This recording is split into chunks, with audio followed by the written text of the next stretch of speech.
I really love playing Charles. The main reason I love playing Charles is because he has empathy, and he has this huge capacity to care for others, and for love, really. And what's fun is when you challenge that. So by the end of this movie, that is definitely challenged. Him and Hank together run this school for gifted, not just children, but gifted people, but generally children. And really, it's sort of him and Hank are this sort of odd couple that run this amazing old building that we're in just now, and sort of, I think, if Eric didn't come along, if Apocalypse didn't come along, if Raven didn't come sashaying back into their lives, I think they'd be happy to live out the rest of their days being teachers and sort of nurturing these young minds and souls, and that sounds like a good thing. However, the real world doesn't let them do that, and they've got to tool up, I suppose. He's still got long hair for some of the movie, and we're trying to shoot all the stuff with hair now before we shave it all off later. And he's not a junkie anymore, and he's accepted his ability and his power again. I think the thing that he couldn't deal with in the last movie was not just the fact that the voices were overwhelming, but the voices and their sadness and their happiness and stuff reminded him of his own loss. He's gotten beyond that now, and he's in a really optimistic place.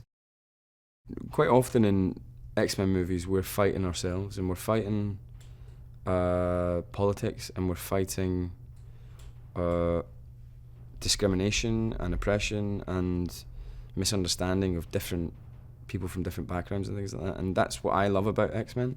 We've still got all that in this movie, because we are still fighting ourselves. We're still fighting our nature, and we're still fighting to accept ourselves, never mind the mutant next to us or the human next to us or how they feel about us.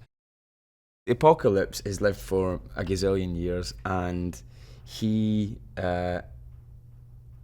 has rejuvenated himself throughout that time by taking the bodies of others. So he doesn't live all that time. He puts his consciousness and abilities into the body of another mutant as his old body is dying. And each time he does that, he absorbs the power of that mutant. So, he's done this a billion times. So he's got a billion different superpowers. The one power he's never come across is mind control. And for a megalomaniac who wants to dominate the entire world, it's a pretty attractive prospect. Now, she can't even remember me, because at the end of first class I wiped her memory, so she's got no recollection of me whatsoever.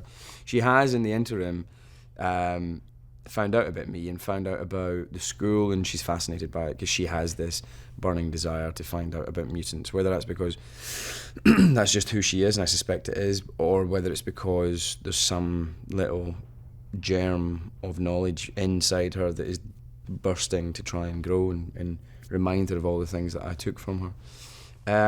Anyway, I have to go to her.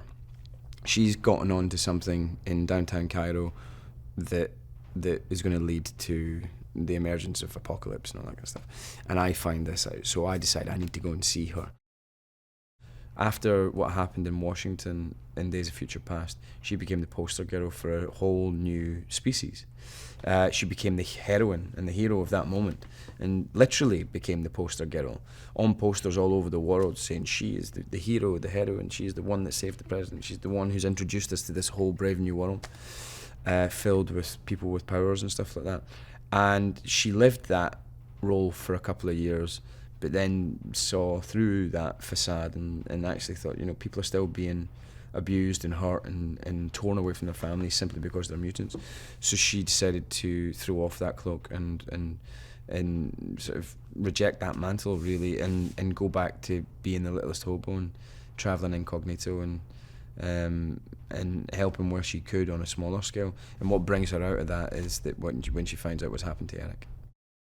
We've got two of the best producers I've ever worked with, and one of them is the writer-producer as well.